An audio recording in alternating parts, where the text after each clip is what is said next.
will ride the Queen stage of the Tour de France with the yellow jersey. We're going to see a yellow jersey riding as a teammate for Demi. Yeah, that's for sure. I'll try to do everything within my possibilities to help her as much as I can, and yeah, hopefully she can just really show how good she is. Today is all about one of the most famous climbs in cycling, the Col de Tourmalet. I feel good and also I see that I'm stronger than last year. I grow a lot as a rider but also as a person, so I think I'm ready to make it happen. Les deux grandes favoris de ce Tour de France qui s'expliquent à... Look at Demi Vollering, she's putting in the hammer blow. I think what she has shown this year, she is maybe a bit more the favorite than I am. Ouais, Demi Vollering qui va aller s'offrir la deuxième place, qui est en train de lâcher Annemiek van Vleuten. Look at the face of Annemiek van Vleuten, she cannot follow. Sometimes I got a question like, hey, you achieved already last year so much, why you didn't stop? But I did everything I could to be here in my best possible level. I'm in a really good shape, so it will be a big battle for sure between us. We are ready. What scenario do you expect? Attacking from Aspin, or the decision will be made on Tourmalet? I will not tell you.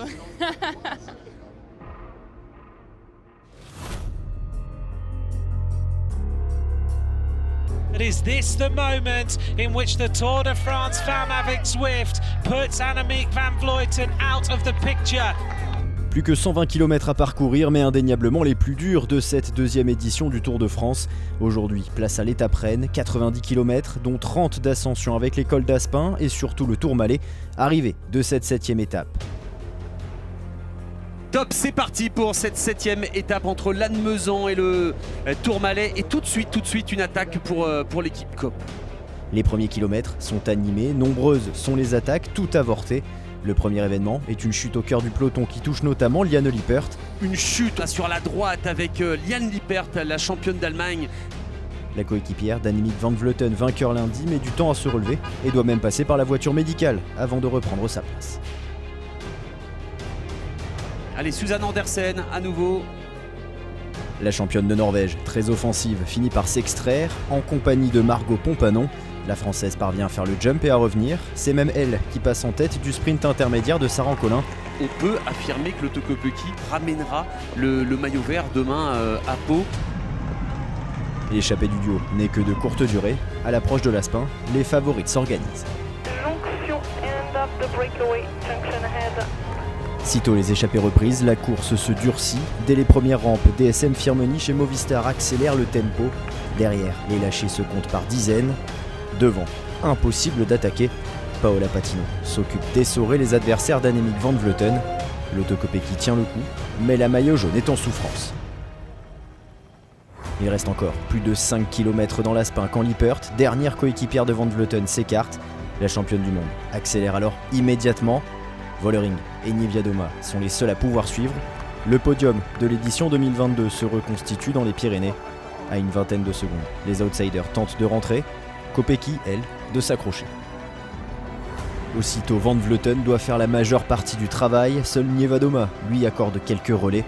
Vollering, elle, a décidé de ne pas collaborer et reste en retrait, attendant son heure. Derrière, si Juliette Labousse et Ashley Moonman-Pazio tentent de ramener le groupe maillot jaune, l'écart ne fait que croître. Au sommet de l'Aspin, Niewiadoma passe en tête, le trio de tête compte 50 secondes d'avance. La Polonaise poursuit son effort dans la descente, elle donne tout sans se retourner et profite surtout du marquage entre les deux favorites. Van Vleuten semble alors dire à Vollering qu'elle ne roulera pas seule. Les deux néerlandaises s'arrêtent alors, Niewiadoma s'échappe, le groupe Kopecky, lui, recolle juste avant l'ascension du Tourmalet. Marlene Reusser a pris alors son rythme, la SD Works est en supériorité numérique et le fait savoir. Les premiers kilomètres du Tourmalet roulant sont en plus à l'avantage de Reusser par rapport à Niewiadoma. La Suissesse ramène petit à petit le groupe des favorites, la Polonaise semble sentir le retour de ses rivales. Mais alors qu'elle pointe à seulement 8 secondes, la leader de la Canyon SRAM réaccélère. En 1 km seulement, elle reprend 45 secondes de marge.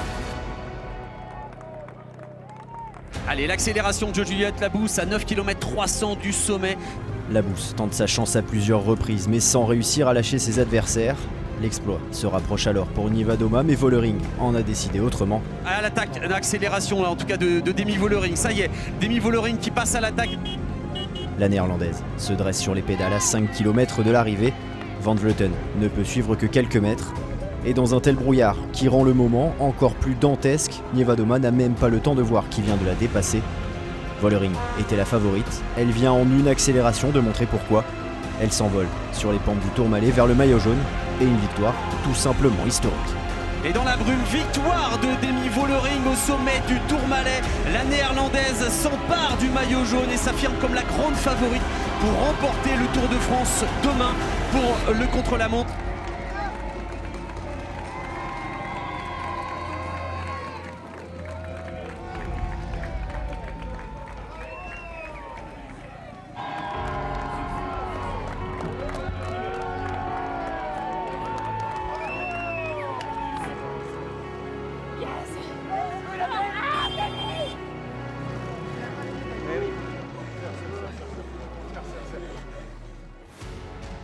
Premier succès sur le Tour de France Femmes avec Zwift pour Vollering qui surclasse ses adversaires. Niewiadoma, deuxième au sommet, termine à près de 2 minutes.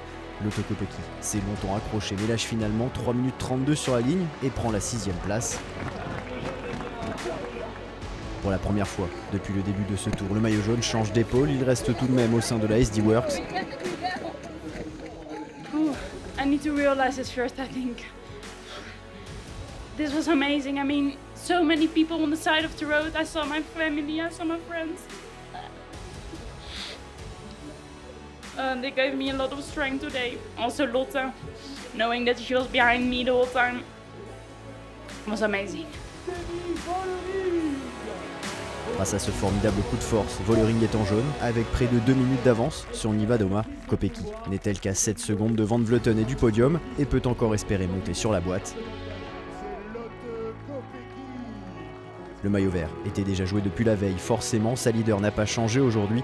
Lotte Kopecky en est toujours la propriétaire, elle le sera si elle termine demain à Pau. Le maillot à pois est lui désormais la propriété de Kasia Niewiadoma, première au sommet de l'Aspin et deuxième au Tourmalet, la polonaise, qui avait déjà pris quelques points sur les premiers jours, s'empare de la tunique de meilleure grimpeuse avec 27 unités. Comme il n'y aura pas de points distribués lors du contre-la-montre, elle le gardera et succédera donc à Vollering.